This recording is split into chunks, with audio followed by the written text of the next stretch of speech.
The white linen tablecloth of the restaurant felt like a shroud. Aïssata's smartphone lay between two plates of untouched sea bass, its screen illuminating every few seconds with the relentless urgency of her mother's anxiety. "Don't make a scene, Aïssata. Just apologize and stay. Marcus is a good man. Think of our family." The words were a weight, anchoring her to a chair she desperately wanted to flee. Across from her, Marcus Diallo looked every bit the African prince her mother had promised, broad-shouldered, successful, and currently terrifyingly calm. "You're not listening, Aïssata," Marcus whispered. His voice was smooth, cultured, and laced with the casual cruelty of a man who had never been told no. "This petulance doesn't suit you. Put the phone away and finish your wine." When Aïssata reached for the device, her fingers trembling, Marcus's hand shot across the table. His grip didn't just hold her, it clamped. His fingers dug into the soft skin of her wrist with a bruising force that made her breath hitch in her throat. The expensive metallic watch on his wrist caught the light of the chandelier, a glittering symbol of the status her mother worshipped, now acting as a shackle. "You're hurting me, Marcus," she gasped, her voice small, a fragile thread in the ambient hum of the crowded room. "I'm helping you," he countered, leaning in so close she could smell the expensive cognac on his breath. "I'm helping you remember who you are. You're the woman who stays. You're the woman who understands that a man like me is the best thing that ever happened to your family's reputation." Aïssata felt the familiar, suffocating pull of the people-pleasing vice.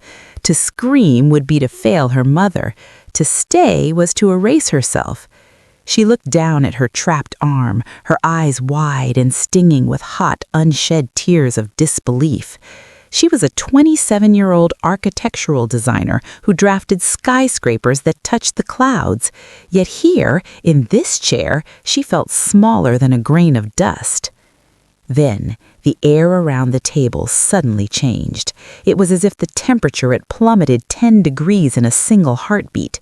The ambient chatter of Houston's elite didn't stop, but it seemed to recede into the background, muffled by a heavy, sudden silence. A shadow, long and impossibly straight, stretched across the white linen, swallowing Marcus's hand and Aïssata's arm. Aïssata looked up. Standing beside their table was a man who looked like he had been carved out of obsidian and ice. He was tall and lean, draped in a tailored black suit that seemed to absorb the light rather than reflect it. His jet black hair was slicked back with surgical precision, not a single strand out of place against his sharp jawline. He didn't look like he belonged in a restaurant. He looked like he owned the ground it was built upon. Choi Sung-jae didn't raise his voice. He didn't need to. His presence was a physical pressure, an authority so absolute that Marcus's arrogant posture began to wilt before the man even spoke. Sung-jae's intense, dark eyes weren't on Aïssata. They were fixed on the point where Marcus's fingers met her skin. He didn't move toward Marcus with rage. He moved with the terrifying, controlled grace of a predator that had already decided the outcome of the hunt. Choi Sung-jae's arm remained at his side, his posture perfectly straight, his expression a mask of severe, ice-cold calm. "The lady asked you to stop," Sung-jae said, his voice low, resonant, and carried the unmistakable weight of someone used to immediate, unquestioning obedience. Marcus, momentarily stunned by the interruption, tried to find his footing. He tightened his grip on Aïssata's wrist, a reflex of a bully being challenged in his own territory. "This is a private conversation, pal. Walk away." Choi Sung-jae didn't walk away. He leaned in slightly, his sharp features illuminated by the chandelier, looking at Marcus not as an equal, but as an annoyance to be dealt with. The authority radiating from him was a silent promise of violence wrapped in a $1,000 suit. "I'm not going to ask you a second time," Sung-jae murmured, his eyes narrowing just a fraction. He leaned closer, his shadow now completely engulfing Marcus, who had begun to sweat, his hands now clasped near Aïssata's arm as if bracing himself for an impact that hadn't even come yet. Sung-jae's gaze dropped to Marcus's hand, then back up to his face. The air between them was electric with the threat of what happened to people who didn't listen to the Choi family. Finally, Sung-jae uttered 3 words, delivered with a surgical coldness that shattered the last of Marcus's resolution. "Let her go." Marcus's fingers convulsed and then flew back, releasing Aïssata as if her skin had suddenly turned into white-hot iron. He pulled his hand to his chest, his head bowing instinctively, his body language shifting from aggressor to a man desperately trying to disappear into the upholstery.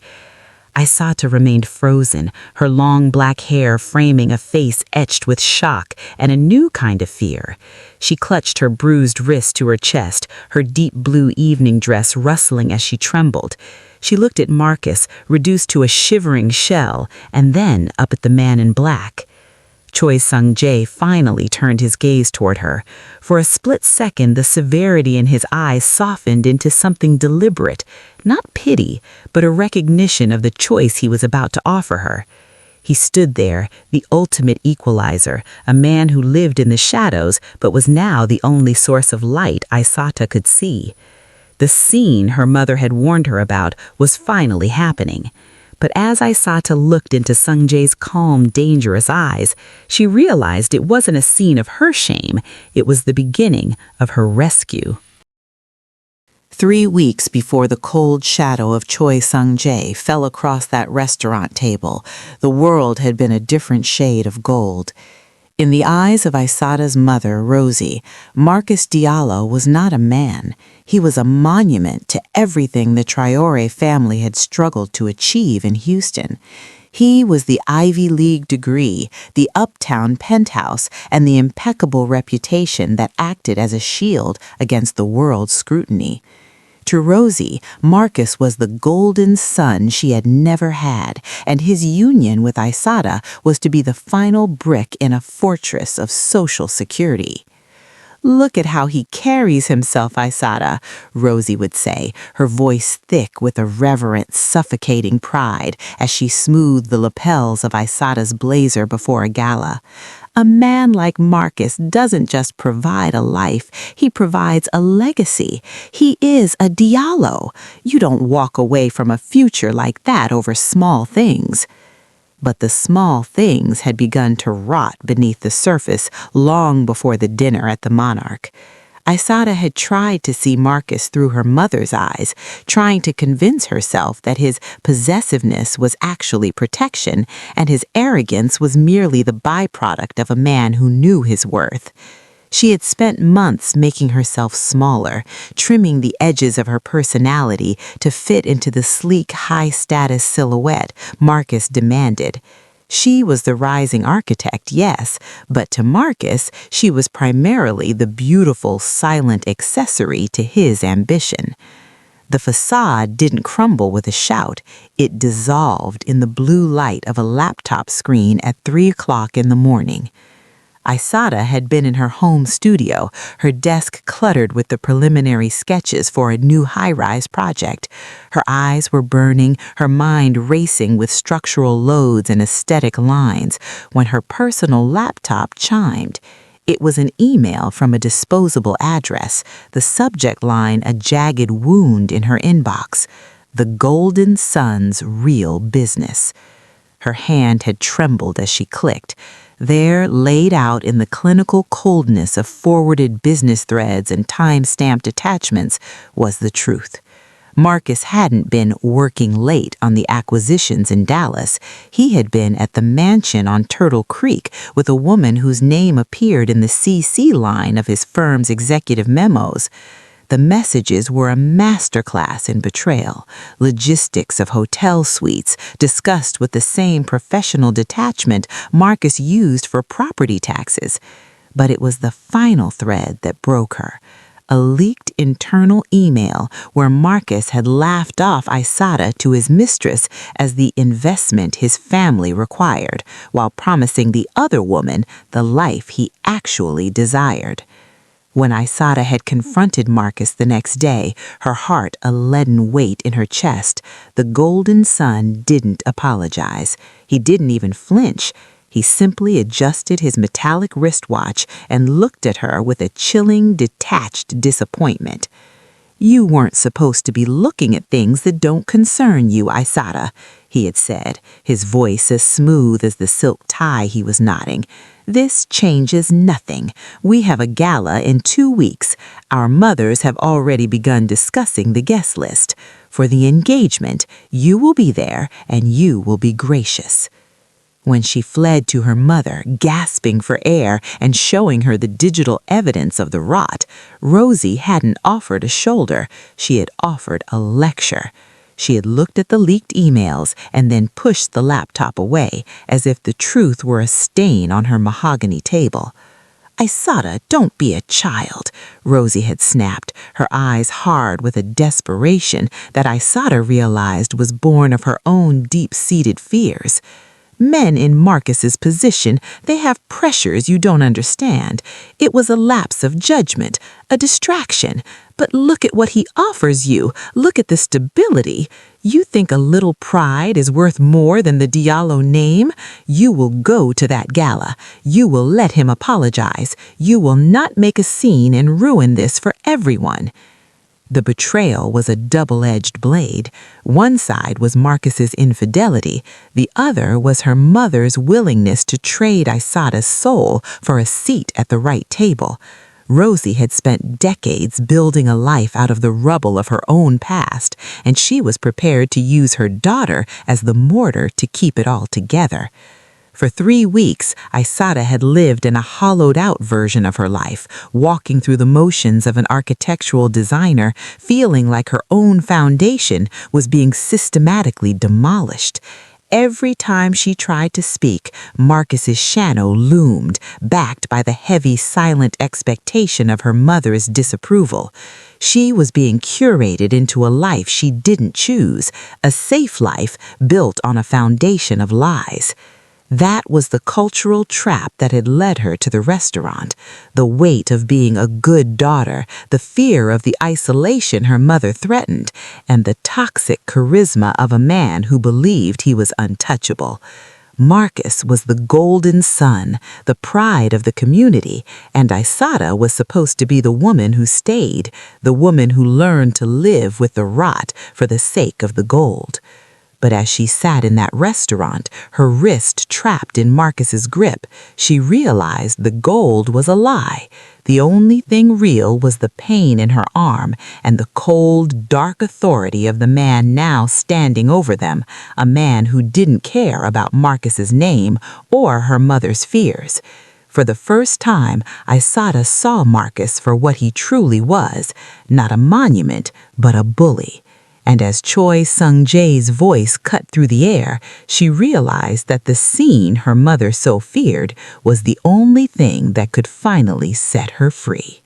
The silence at the table was no longer a vacuum. It was a physical weight, pressing Marcus Diallo down until his spine curved against the plush velvet of his chair. He had spent his entire life mastering the art of the room, believing that a loud voice and a heavy watch were the ultimate currencies of power. But in the presence of Choi Sung-jae, Marcus looked like a child caught playing with matches. Aïssata held her bruised wrist, her breath coming in shallow, jagged hitches.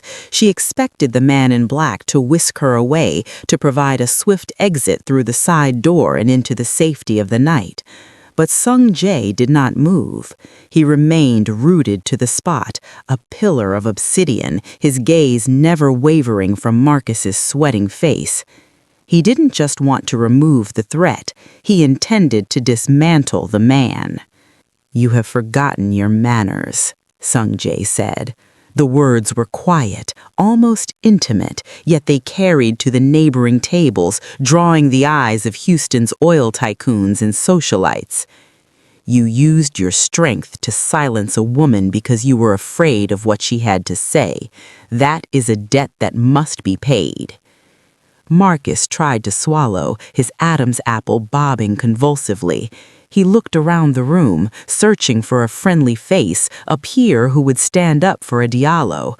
But the elite crowd was mesmerized, paralyzed by the sheer, unfiltered authority radiating from the stranger. They recognized the cut of Sung-jae's suit and the lethal stillness of his hands. They knew instinctively that Marcus was already a ghost. I didn't mean to," Marcus stammered, his voice cracking, the golden sun facade evaporating in mist. "It was a misunderstanding. Aïssata, tell him we're fine." Aïssata looked at Marcus. For the first time, she didn't see the man her mother worshipped. She didn't see the penthouse or the Ivy League degree. She saw a coward hiding behind a blazer. She didn't say a word. Sung-jae took a single step closer, his shadow now completely eclipsing the table. He leaned down, his face inches from Marcus's, his sharp jawline illuminated by the flickering candlelight. "You will stand," Sung-jae commanded. Marcus obeyed. It wasn't a choice, it was a physical reaction to a superior force.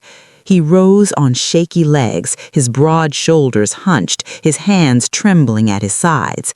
He looked small, despite his height, diminished by the crushing weight of Sung-jae's proximity. "Now," Sung-jae continued, his voice dropping to a glacial murmur that felt like a razor against the skin, "you will apologize, not to me, to her. And you will do it so that everyone in this room hears the truth of what you are."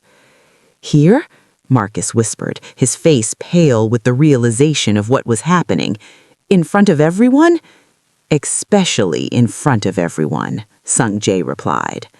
The restaurant had gone deathly still. The clink of silverware had ceased. The waiters stood like statues against the walls.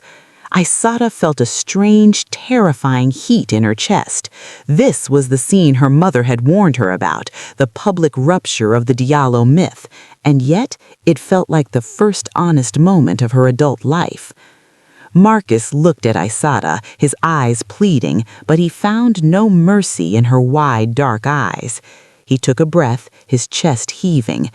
"Aïssata," his voice barely audible.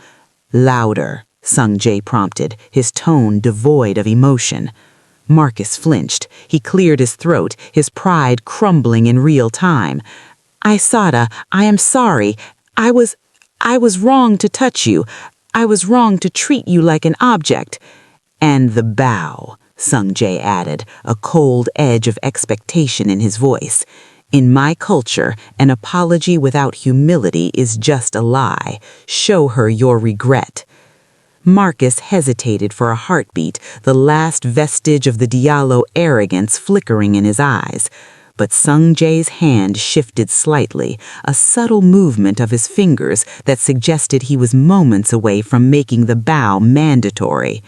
Marcus broke. He bent at the waist, a deep, sweeping bow of total submission that stayed held for 3 long, agonizing seconds. In that moment, the power dynamic that had dictated Aïssata's life for months was incinerated. The perfect match was gone, replaced by a man bowed in shame before a room full of the people he had spent his life trying to impress.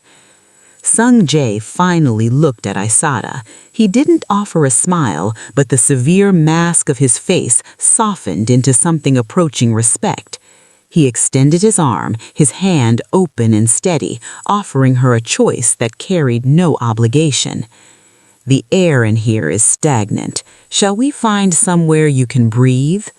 Aïssata reached out. She didn't look back at Marcus, who remained standing by the table, a disgraced monument to a dying legacy. She didn't think about the frantic text that would surely follow from her mother. She placed her hand in Sung-jae's. His skin was cool, his grip as firm as a foundation, and let him lead her through the center of the room. As they walked past the elite of Houston, the crowd parted for them like the Red Sea. Aïssata kept her head high, her deep blue dress flowing behind her, her long hair framing a face that was no longer hidden in the shadows. She wasn't just leaving a restaurant, she was walking out of the prison of other people's expectations. Outside, the Dallas night air was sharp and clean. The city lights glittered like fallen stars against the black pavement. Sung-jae led her toward a black Mercedes S-Class, idling at the curb, its tinted windows reflecting the neon glow of the design district. He opened the door for her, waiting until she was seated before speaking again. "He will not bother you tonight," Sung-jae said, blending with the low hum of the city. "But tomorrow, the world will ask you to go back to the lie. You must decide if you are finished with being a good daughter, Aïssata." Aïssata looked at the business card he placed in the console, heavy stock, embossed with a name that sounded like a promise of a different kind of life. She realized then that the apology wasn't the end of the story. It was the inciting incident for a war she was finally ready to fight. The interior of the Mercedes was a sanctuary of hushed luxury and cold, filtered air. The scent of expensive leather and something woodsy, perhaps cedar or sandalwood, wrapped around Aïssata like a protective shroud. Outside the tinted glass, the neon lights of Dallas blurred into long, liquid streaks of violet and gold, a world away from the suffocating heat of the restaurant. Sung-jae drove with a precision that was almost hypnotic. His hands, draped over the steering wheel, were steady, the silver of a heavy ring on his finger glinting as they passed beneath the street lamps. For several minutes, the only sound was the low, rhythmic hum of the engine and the soft, distant pulse of the city. Aïssata looked down at her wrist. The faint red impressions of Marcus's fingers were already beginning to darken into a dull purple.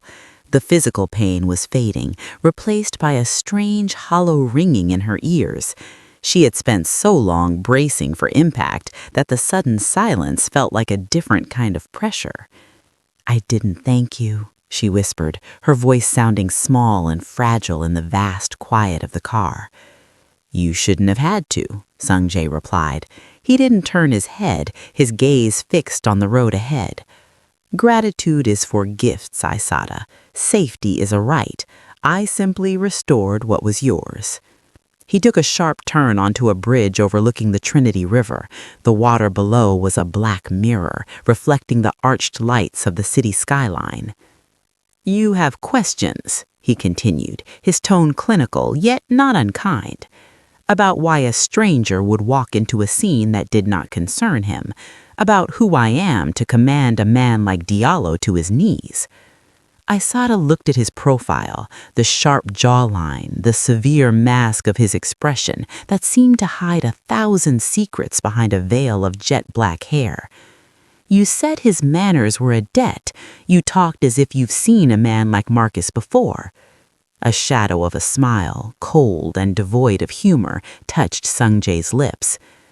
"Men like Marcus Diallo are a global currency. They exist in every city, in every boardroom, and in every family that values appearance over truth. They are the ones who think their status gives them ownership of another's breath." He slowed the car as they entered a quieter, tree-lined stretch of the city. The darkness here was deeper, the streetlights more sparse. "I am the heir to the Choi syndicate. My life is not a sequence of choices, it is a sequence of duties. Since the day I could walk, I was taught that the family name is an empire, and an empire requires a fortress. I was raised to be the wall." He paused, and for the first time, Aïssata saw his grip on the steering wheel tighten. The leather creaked beneath his fingers. "I had a sister," he murmured, his voice dropping into a register of grief so quiet it felt like a ghost in the car. "Unji. She was like you, an architect of dreams. She saw the world in light and glass. She wanted to build things that would outlast our father's business." Aïssata felt her chest tighten. She could see it, the same struggle she faced, the same weight of expectation. She fell in love with a man the family approved of, a man of status, a man who looked perfect in a suit and spoke the language of our traditions. My father saw a strategic alliance. Eun-ji saw a future. He stopped the car at a red light, the crimson glow filling the cabin, washing over his sharp features. The man was a predator in a silk tie. He used the family's expectations as a cage. He broke her spirit slowly behind closed doors because he knew she would never make a scene and shame the Choi name. He knew my father's pride would keep her silent. Aïssata held her breath. She thought of her mother's text, "Don't make a scene, just apologize and stay." By the time I realized the truth, the walls had already closed in, Sung-jae said, his voice flat, drained of emotion. She took her own life rather than spend another night in that house. She died to escape a man who claimed to love her, protected by a family that claimed to honor her. The light turned green, but Sung-jae didn't move for a long second. He stared out into the dark. That is the burden of an empire, Aïssata. You spend so much time protecting the borders that you forget to protect the people inside. I spent my life learning to be a monster so that I could ensure no one like him ever stepped into my world again. But I was too late for Eun-ji. He finally pressed the accelerator, the Mercedes gliding forward with a silent, vengeful grace. When I saw Diallo's hand on your arm tonight, I didn't see a business associate. I didn't see a golden son. I saw the man who killed my sister. I saw the same arrogance, the same belief that a woman's silence can be bought with a name. He glanced at her then, his intense eyes holding hers in the rearview mirror. My world is not safe. It is built on shadows and secrets. But in my world, there are no safe lies. There is only the truth of who we are when the lights go out. Aïssata looked out the window. She had been afraid of the dangerous man in the black suit, but she realized now that the real danger had been the safe man in the gray blazer. Marcus was the monster her mother had invited into her home. Sung-jae was the shadow that had come to drive him out. "You chose to intervene," she said softly. "You could have looked away." I spent 3 years looking for the chance to say the words I couldn't say for my sister. Tonight I said them, but the choice to stay away from the fire is still yours, Aïssata. My world has its own chains. He pulled the car to a stop in front of her apartment building. He didn't get out. He simply handed her the heavy, embossed business card once more. "Your mother will call you," he said, his voice returning to its surgical, detached calm. "She will tell you that I am the enemy. She will tell you that Marcus is your future. You must decide if you want to be the architect of your own life or just a stone in her fortress."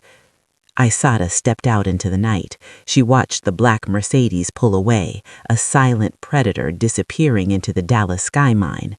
She looked at her phone. 6 missed calls from her mother. 1 text. "Aïssata, tell me you're with Marcus. Tell me you didn't ruin everything." She gripped Sung-jae's card until the edges bit into her palm. For the first time, she didn't feel like a good daughter. She felt like a woman about to start a war. The silence in the hallway of her mother's home was thick with the scent of jasmine incense and the lingering sharp ozone of an impending storm. Aïssata stood before the heavy mahogany door, her hand hovering over the handle. She could hear the rhythmic, frantic pacing of high heels on the hardwood inside, a sound that had signaled her mother's anxiety since Aïssata was a child. When she finally pushed the door open, the air in the living room felt physically heavy. Rosie was already there, still draped in her Sunday best lace, her face a mask of frantic, controlled fury. She didn't look at Aïssata's face. She didn't look at the way her daughter was trembling. Her eyes went straight to Aïssata's wrist and then to the absence of Marcus behind her. "Where is he?" Rosie demanded, her voice a low, vibrating tremor. "Where is Marcus, Aïssata?" "He's gone, Mom," Aïssata said, her voice sounding hollow as if it were echoing from the bottom of a well.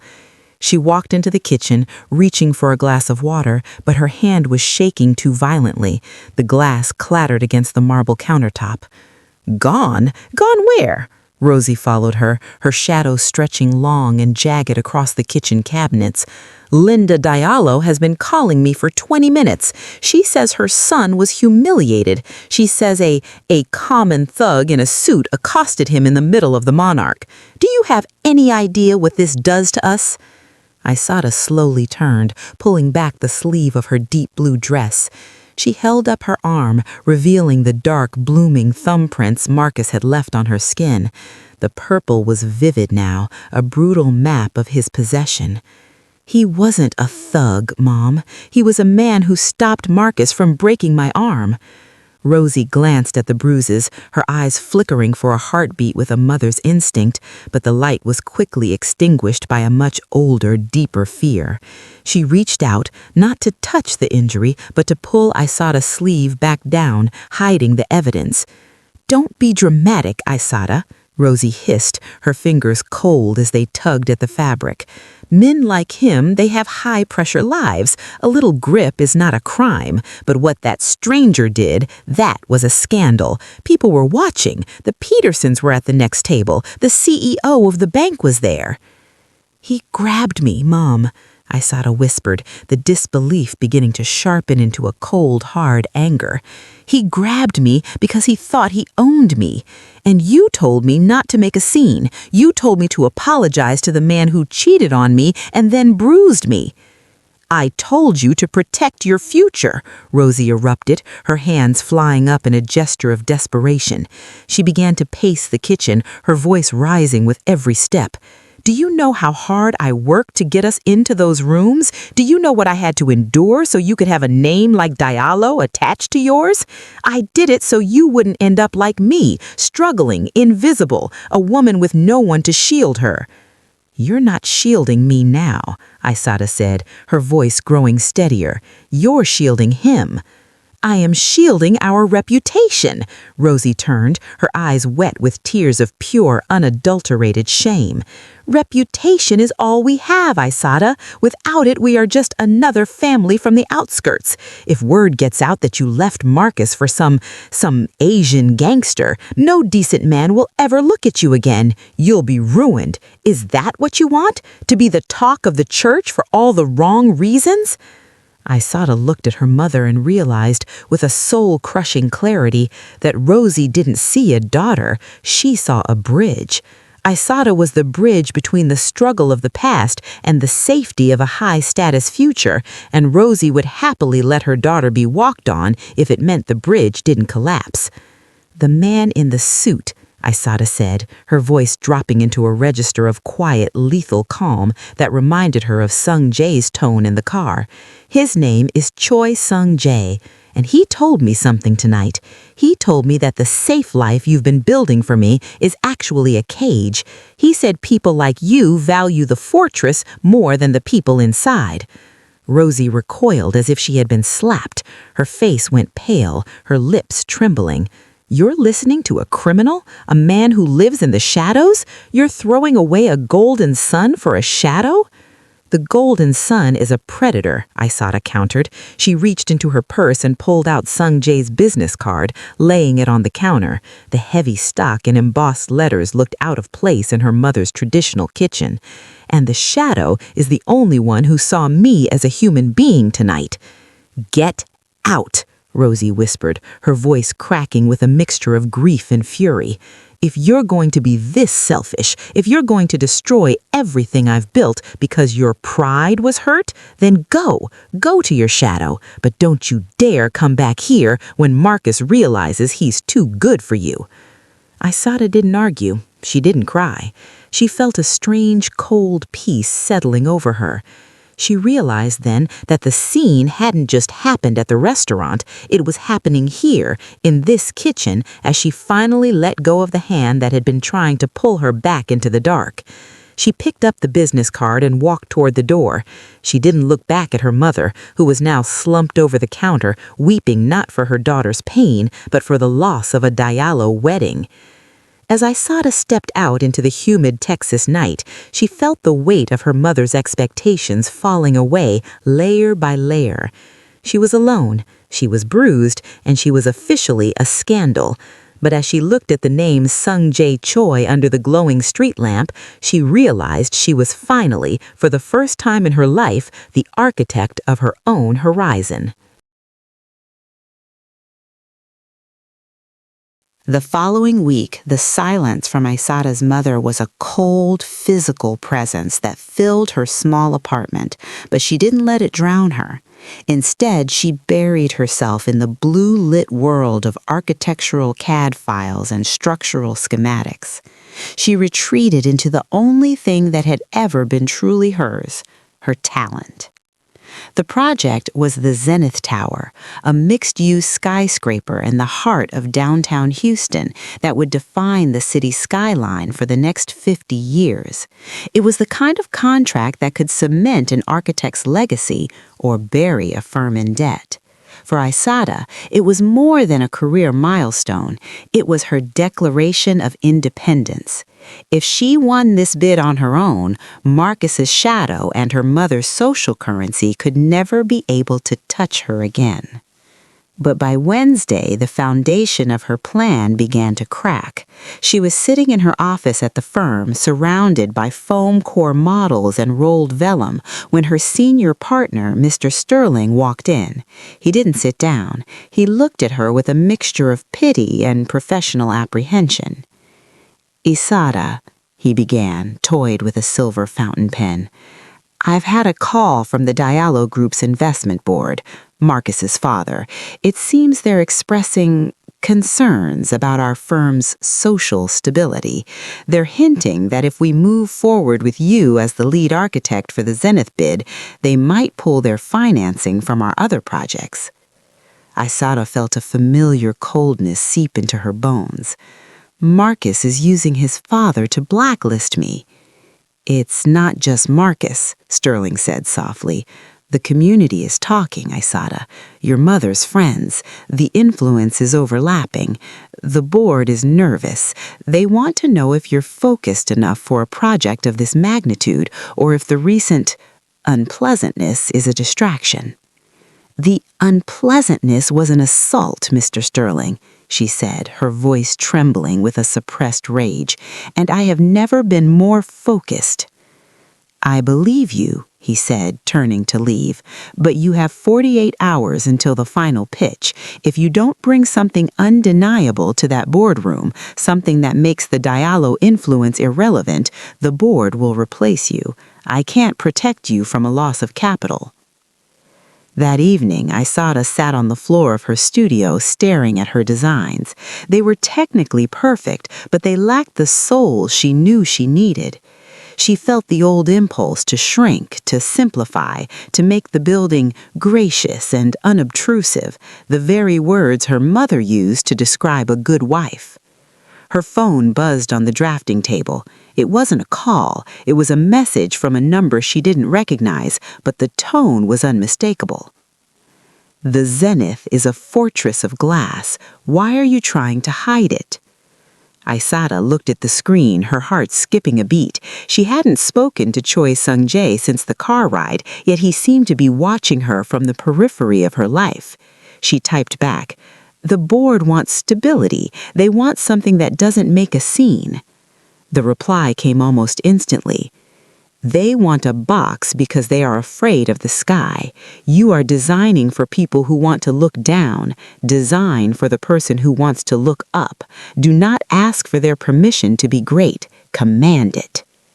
There was no offer of money, no promise of a quiet phone call to the board members. Sung-jae wasn't offering to fix her problem. He was offering her the one thing Marcus had always tried to strip away, the belief in her own authority. Aïssata looked back at her blueprints. She realized she had been designing a building that apologized for its own height. She grabbed a charcoal pencil and began to strike through the safe lines. She stayed up until the sun began to bleed through the Houston humidity, redesigning the crown of the tower. She replaced the traditional tapered top with a bold cantilevered observation deck that thrust out over the city like a defiant chin. It was dangerous, it was expensive, it was a scene. On Friday morning, she walked into the Zenith boardroom. Marcus's father was there, sitting at the head of the table like a king on a throne of dark oak. He didn't look at her. He looked through her as if she were a ghost already purged from his circle. Marcus sat beside him, his expression one of smug, expectant victory. Aïssata didn't wait for an introduction. She walked to the front of the room and unveiled the model. The gasp from the other board members was audible. "This is the Zenith," Aïssata said, her voice resonating with a calm, lethal precision that surprised even her. "It is not a building that blends in. It is a building that dominates. If you want a tower that asks for permission to exist, hire someone else. But if you want the future, this is it." Marcus's father leaned forward, his eyes narrowing. "It's risky. The Diallo group prefers traditional aesthetics. This feels like a liability." "It's not a liability. It's a landmark. And the developers I've spoken to this morning, competitors of the Diallo group, are already interested in the naming rights. The value isn't in the tradition, Mr. Diallo. It's in the audacity." For the next hour, she defended her vision with a surgical brilliance. She didn't seek their approval. She presented them with an inevitability. She saw the shift in the room, the way the other investors began to look at her not as the girl who left a Diallo at a restaurant, but as the architect who was going to make them millions. When the vote was called, it wasn't even close. The Zenith was hers. As the room cleared, Marcus approached her, his face flushed with a mixture of anger and disbelief. "You think this changes anything? My father can still make your life a living hell." Aïssata packed her sketches, not even glancing at him. "Your father just voted to fund my vision. You're no longer the one holding the leash. You're just a spectator." As she walked out of the building and into the bright Houston sun, she saw a familiar black Mercedes idling across the street. It didn't wait for her. It simply pulled away into traffic as soon as she looked at it. She didn't need to be rescued. She had built her own foundation. But as she gripped her portfolio, she realized that Sung-jae's shadow was the only thing that had ever truly helped her see the light. Success was a loud, demanding companion that kept Aïssata moving at a frantic pace, but the quiet hum of Sung-jae's card in her wallet was louder. She had won the Zenith Mid, and with it a newfound sense of sovereignty that felt as sharp as a fresh blade. Yet she hadn't seen him since the night he had vanished into the Dallas traffic. She felt a magnetic pull to the man who had traded his silence for her dignity, a need to understand the source of the cold authority that had given her the courage to build. She found herself driving toward the Houston port late on a Thursday evening under the guise of site research for a coastal project. She knew the address of the Choi family's primary warehouse, a nondescript industrial monolith situated among the shipping containers and salt-crusted cranes of the harbor. Aïssata parked her car a block away and walked toward the structure. The air here was different, heavy with the scent of diesel, brine, and the metallic tang of old rust. As she neared a side entrance that had been left slightly ajar, a low rhythmic sound drifted out, the sound of a man begging. She should have turned back. Every instinct as a good daughter screamed for her to return to the safety of her studio, but the architect in her needed to see the internal structure of the man who had helped her redesign her life. She stepped into the shadows of the warehouse, her heart a frantic bird against her ribs. The interior was a cavernous forest of shipping crates and steel racking. At the center, under the harsh flickering glare of a single industrial work light, stood Choi Sung-jae. He wasn't wearing his suit jacket. His black dress shirt was unbuttoned at the collar, sleeves rolled up to reveal forearms that were lean and corded with tension. He looked less like a businessman and more like a force of nature. In front of him, a man Aïssata recognized as one of Marcus's business associates, a man who had helped facilitate the Diallo group's attempt to blacklist her, was on his knees. Two of Sung-jae's men stood in the periphery, their faces as expressionless as stone. But it was Sung-jae's stillness that was the most terrifying. He wasn't shouting. He didn't have a weapon. He was simply looking down at the man with a severe, ice-cold detachment that made the air feel thin. The Diallo group moves money through my channels because I value order, Sung-jae said. His voice was a low, resonant rumble that echoed off the corrugated steel walls. But when you use those channels to sabotage a woman's career, you introduce chaos into my world. You think you are playing a game of status. I am playing a game of survival. I was just doing what Marcus asked, the man stammered, his voice breaking. It was just business, Sung-jae, just a social maneuver. Sung-jae stepped closer. The movement was so controlled, so precise that it looked predatory. He reached out and gripped the man's chin, forcing him to look up into eyes that held no mercy. In my world, there is no just social, Sung-jae murmured. There is only the debt and the payment. You tried to ruin a foundation I chose to protect. That makes you a structural flaw, and I do not tolerate flaws. Aïssata watched, paralyzed, as Sung-jae's grip tightened. He didn't strike the man. He simply leaned down and whispered something into his ear, a sentence so quiet Aïssata couldn't hear it, but the effect was instantaneous. The man's face went pasty, his eyes wide with a visceral, gut-wrenching terror. He collapsed into a sobbing heap on the concrete floor. "Clean this up," Sung-jae commanded his men, his voice returning to a surgical calm. "Ensure the Diallo board receives the reconstructed financial reports by morning. They will find it much harder to fund Marcus's petty vengeances when their own offshore accounts are under my scrutiny." As he turned to walk toward a makeshift office in the back, his gaze caught the movement of Aïssata's blue dress in the shadows. He stopped. His expression didn't shift into surprise or embarrassment. He simply stood there, waiting. Aïssata stepped out into the light, her long hair disheveled by the coastal wind, her eyes reflecting a mixture of horror and fascination. "Is this how you fix things?" she asked, her voice trembling. "With fear?" Sung-jae walked toward her, his footsteps heavy and deliberate on the concrete. He stopped a few feet away, the harsh overhead light casting deep skeletal shadows across his sharp cheekbones. "I told you my world was built on shadows, Aïssata. You saw the architect in the restaurant. Tonight you see the enforcer. I do not fix things with fear. I fix them with consequence." "You look like a monster," she whispered, looking at the man sobbing on the floor. "To a man like him, I am," he replied. He didn't move to touch her, but his presence was a physical weight, an authority that demanded her to see the whole truth.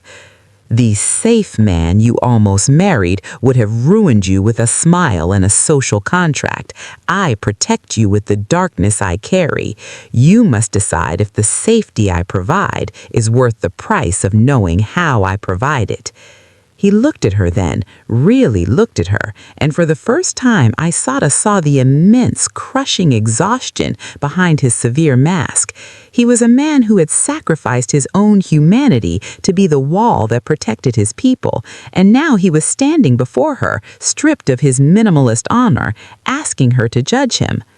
Aïssata looked at the sobbing man, then back at Sung-jae. She thought of her mother's gracious dinner parties and the stable lies of the Diallo family. Then she thought of the cantilevered observation deck she had designed, the one that thrust out into the void, dangerous and beautiful. "I'm not a good daughter anymore," she said, her voice growing steady, a new hard light in her eyes. "And I don't think I'm looking for a safe man. I'm an architect, Sung-jae. I know that sometimes you have to dig into the dirt to find the bedrock." Sung-jae's expression softened, just a fraction, a subtle shift that felt like a seismic event. He reached out and tucked a loose strand of hair behind her ear, his fingers cool and steady. Then walk with me, Aïssata, but do not expect the world to forgive you for choosing the shadow over the gold. As they walked out of the warehouse and into the salt-sprayed night, Aïssata realized she wasn't terrified of him. She was terrified of the woman she was becoming beside him, a woman who no longer asked for permission and who was no longer afraid of the scene. The victory of the Zenith Tower had given Aïssata a fleeting taste of peace, but in the circles of the Houston elite, a wounded ego was more dangerous than a lost contract. Marcus Diallo was no longer a man. He was a cornered animal, stripped of the Golden Sun title that had been his only true skin. His father's board had voted against him, the socialites were whispering behind their silk fans, and the shadow of the Choi syndicate had begun to bleed into his offshore accounts.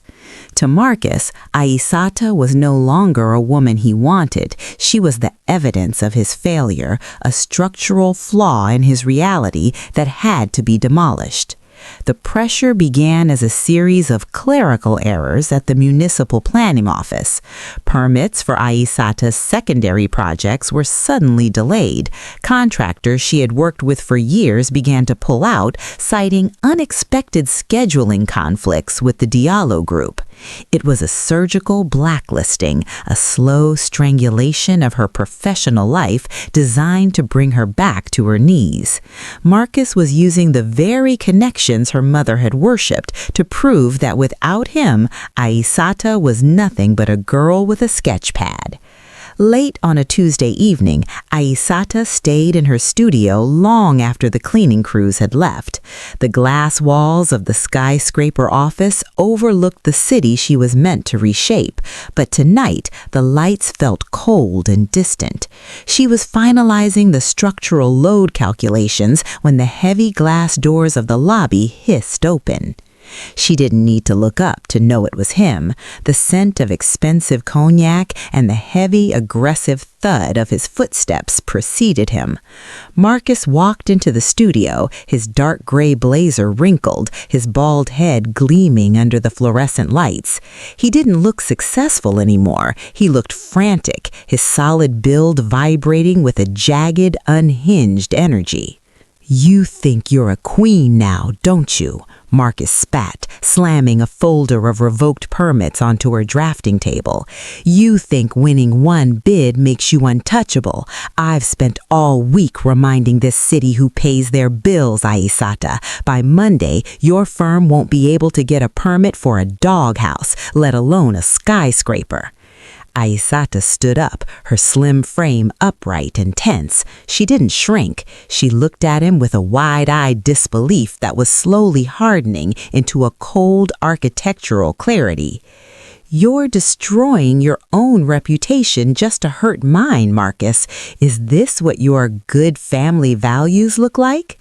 "My values are about power." Marcus lunged forward, his broad shoulders eclipsing the light of her desk lamp. He gripped the edge of the table, leaning into her space until she could see the broken veins in his eyes. "You humiliated me. You let that outsider put me on my knees. My mother can't even go to church without hearing the jokes. You're going to fix this. You're going to issue a public statement saying the restaurant was a misunderstanding, or I will make sure you never work in this state again." "I'm not saying anything," Aïssata said, her voice a low, resonant thread of defiance. "I'm the lead architect on the Zenith. I don't need your permission to exist anymore." Marcus laughed, a harsh, jagged sound that echoed off the glass walls. He reached out, his hand moving with the same possessive speed he had shown at the Monarch. He grabbed her shoulder, his fingers digging into the deep blue fabric of her blouse. "You're alone, Aïssata. Your mother won't speak to you. Your firm is terrified, and your shadow isn't here to save you this time. It's just us, the way it should have been." Aïssata felt the familiar fear of fear, but it was different now. It was no longer the suffocating fear of a good daughter. It was the calculated assessment of an architect who had seen the bedrock.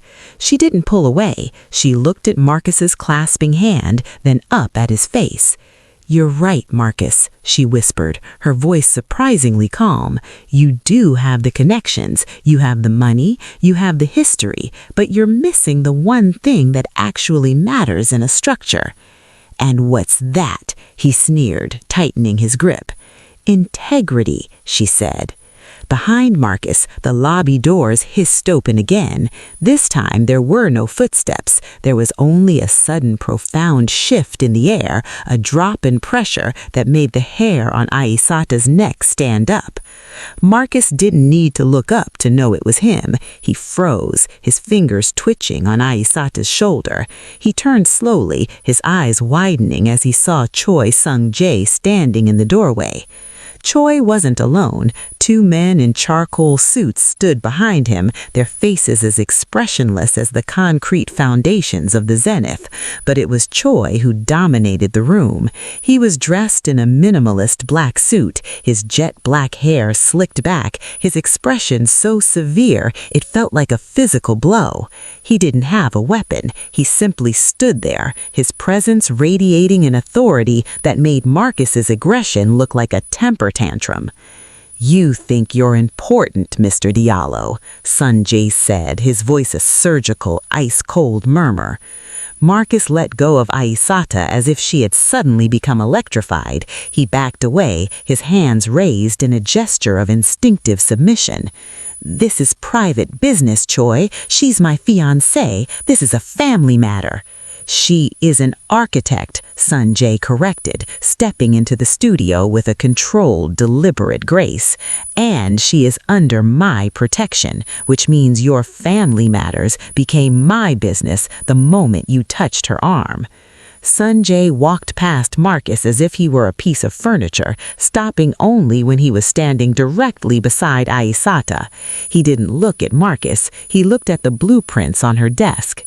"The permits were released 5 minutes ago," Sung-jae said quietly to Aïssata, "and the contractors who pulled out have been reminded that the Choi syndicate manages the logistics for their primary suppliers.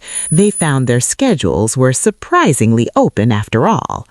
Marcus's face went pasty. The realization that his entire revenge had been dismantled in silence without a single shout seemed to break something inside him. He looked at Sung-jae, then at Aïssata, and finally at the men in the doorway. He was caught in a situation far beyond his control, a confident man reduced to a shivering shell of shame and humiliation. "You can't do this," Marcus whispered, though his voice held no conviction. "My father." "Your father is currently reviewing the audit I sent him regarding your personal use of the company's offshore accounts," Sung-jae replied, finally turning his intense gaze towards Marcus. "I imagine he is quite occupied. You should go, Marcus, before I decide that an apology is no longer enough to settle the debt." Marcus didn't wait. He scrambled for the door, his solid build slumped in defeat, disappearing into the night as a disgraced monument to a dead legacy. Sung-jae finally turned to Aïssata. He didn't offer comfort. He simply looked at the bruises Marcus had tried to leave. "He thought you were alone," Sung-jae said.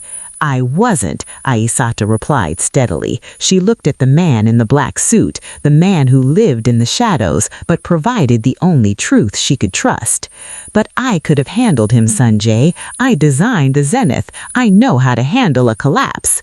A subtle shift of respect moved across Sung-jae's sharp features. He reached out and tucked a loose strand of hair behind her ear, his fingers cool and certain. "I know you could," he said, "but in my world, the foundation doesn't just stand, it strikes back." As they stood in the silent studio, surrounded by the sketches of her future, Aïssata realized she had finally left the safe world of her mother behind. She was no longer building for a name, she was building for herself, protected by a shadow that asked for nothing but her truth.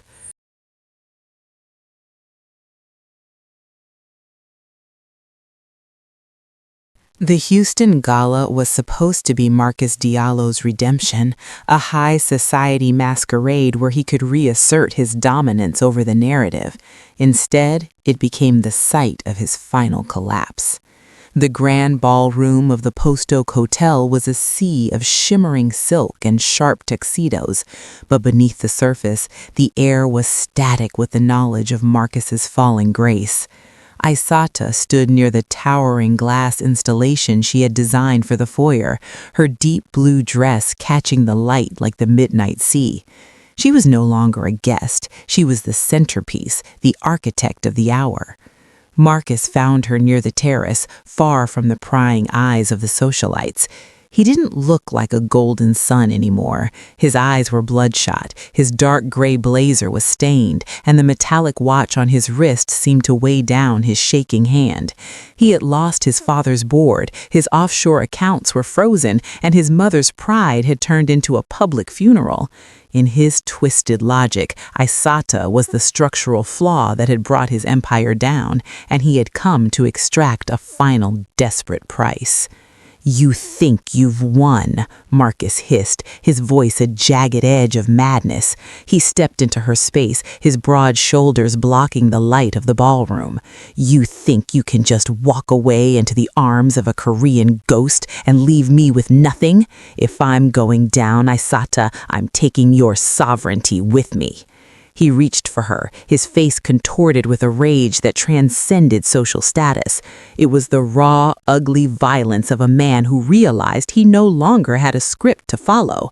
But before his fingers could brush the blue silk of her shoulder, the world seemed to tilt. From the shadows of the terrace, 3 men appeared. They moved with the silent, synchronized grace of a single machine, the syndicate's shield. They didn't shout, they didn't make a scene. They simply intercepted Marcus with a surgical efficiency that left him gasping for air. 2 men gripped Marcus's arms, their faces as expressionless as the concrete foundations of the zenith, while the third, a man with a sharp jawline and high cheekbones, stepped forward. Choi Sung-jae didn't look like a guest. He looked like the darkness that the ballroom's gold leaf was trying to hide. He was dressed in his signature minimalist black suit, his jet black hair slicked back, his intense eyes fixed on Marcus with a severity that made the ambient music feel like a dirge. "I warned you, Marcus," Sung-jae said, his voice a low, resonant rumble that carried the weight of an inevitable sentence. "I told you that an apology was the only currency I would accept. You chose to remain in debt." "Let me go!" Marcus struggled, his solid build proving useless against the controlled, professional grip of the enforcers. "Aïssata, tell them! This is a public place! You can't do this!" Aïssata looked at Marcus, really looked at him, and felt a profound, chilling realization wash over her. For months she had lived in a world of light, a world of architectural beauty and high society manners, believing that the safe path would protect her. But the light had only made her a target for people like Marcus. It was the darkness, the cold, dangerous, and absolute authority of Choi Sung-jae that had actually kept her safe. She looked at Sung-jae's extended arm, the way he dominated the space without ever needing to raise his voice. He was a man used to obedience, dangerous not because he was loud, but because he didn't need to be. He was the shadow that kept the wolves at bay. "He won't stop, Sung-jae," Aïssata said, her voice sounding steady and dark, mirroring the tone of the man beside her. "People like him, they don't learn from mercy. They only learn from consequence." Sung-jae turned his gaze toward her, and for a heartbeat, the severe mask of his face cracked to reveal a deep, weary respect. He understood the choice she was making. She was no longer the light person trying to survive. She was becoming a woman who knew the value of the shadow. "Then the debt is settled," Sung-jae murmured. He looked back at Marcus, his eyes narrowing into 2 slivers of ice. "Take him. Ensure he understands that Houston is no longer his home. If he is seen within the city limits after dawn, the consequence will be permanent." The enforcers led Marcus away, disappearing into the dark of the terrace. There was no struggle, no shout, just the quiet finality of a man being erased from a world he no longer deserved. The silence that followed was heavy with the salt-scented Houston breeze. Aïssata stood beside Sung-jae, her hands clasped tightly near her chest, her wide eyes reflecting the neon glow of the city. She looked at her wrist. The bruises Marcus had left were gone, but the memory of the grip remained. "You're afraid," Sung-jae said, his voice dropping into a register of quiet, lethal intimacy. "I'm not afraid of you," Aïssata replied, looking up at him. "I'm afraid of how much I needed this. I'm afraid of how much I prefer your darkness to my mother's light." Sung-jae reached out, his fingers cool and certain as they brushed your cheek. "The world needs people of light, Aïssata, but a light that cannot survive the night is just an illusion. You are an architect. You know that the tallest towers need the deepest shadows to stand." As they stood on the balcony overlooking the city, the music of the gala drifting out behind them like a ghost, Aïssata finally understood the trade. She was a woman of glass and light, but she was now protected by a syndicate's shield. She had chosen the dangerous truth over the safe lie, and as she looked at Sung-jae's severe, beautiful profile, she realized she wouldn't have it any other way. The golden sun was gone. The bridge to her mother's approval was burned. But as the Houston skyline glittered before her, Aïssata felt a new, terrifying power rising within her. A power that didn't ask for permission, and a love that didn't require her to be small. The following months were defined by a silence that was neither empty nor cold, but heavy with the weight of two worlds in transition. The crisis in Seoul had arrived like a tectonic shift, a call in the dead of night, a family coup led by an ambitious uncle, and the sudden, fragile health of the Choi patriarch. Sung-jae had departed with the same surgical efficiency with which he had entered Aïssata's life, leaving behind only the scent of cedar and a promise whispered against her hair. "I will fix the foundation. Wait for me at the summit." The long-distance test was not a matter of months, but of character.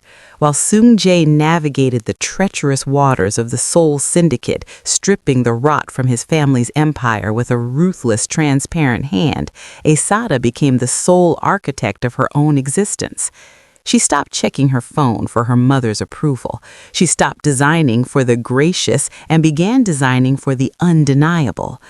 The Zenith Tower rose from the Houston soil, a cantilevered marvel of glass and defiance that drew the eyes of the world, much to the silent, simmering chagrin of the Diallo family. Their connection lived in the blue light of FaceTime calls at 3 in the morning and the heavy, embossed letters that arrived via private courier. Sung-jae didn't send flowers. He sent architectural journals from Seoul and handwritten notes that challenged her structural logic. He didn't ask her to wait. He asked her to grow. 6 months later, the Houston humidity was beginning to break, giving way to a crisp, expectant autumn. Aïssata was at the Zenith construction site, wearing a white hard hat and a charcoal blazer, her long hair pinned back as she reviewed the glass installation on the observation deck. The city was spread out beneath her, a glittering grid of possibility that she had finally learned to dominate. She didn't hear the elevator open. She didn't hear the footsteps on the raw concrete. She simply felt the air change, the sudden familiar drop in pressure that signaled the arrival of the only man who had ever made her feel both safe and seen. Aïssata turned. Choi Sung-jae stood at the edge of the cantilevered deck, silhouetted against the vast Texas sky. He was thinner than he had been in the warehouse, his sharp jawline even more pronounced, but the severe mask of his face had been replaced by a quiet, profound clarity. He wasn't wearing his suit jacket, his black sleeves were rolled up, and for the first time he looked like a man who was no longer carrying the weight of a ghost.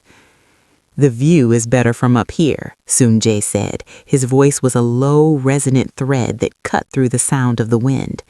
You were right, Aïssata. You didn't need a box. You needed a horizon. Aïssata walked toward him, her boots clicking on the concrete, her heart a steady, powerful rhythm in her chest.